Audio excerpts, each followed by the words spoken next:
What question have you always wanted to ask LGBTQ plus people but didn't because you don't want to offend them? 1.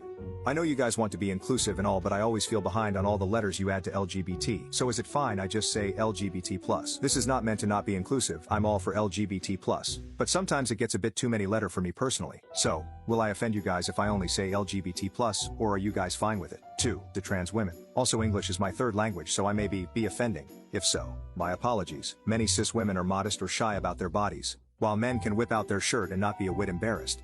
Does your relationship to your body change after transition or when you came to the realization that you are trans? Again, I don't mean to be offensive.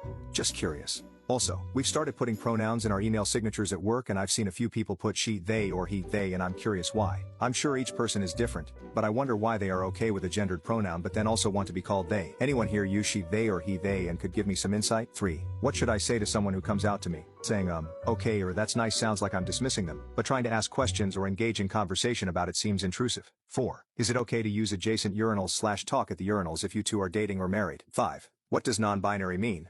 I'm from Italy and I've never met someone who came out as non-binary or even transgender. My brother met a guy once and my brother, said he looked gender fluid. Gender fluid is the only term used here, nobody talks about non-binary.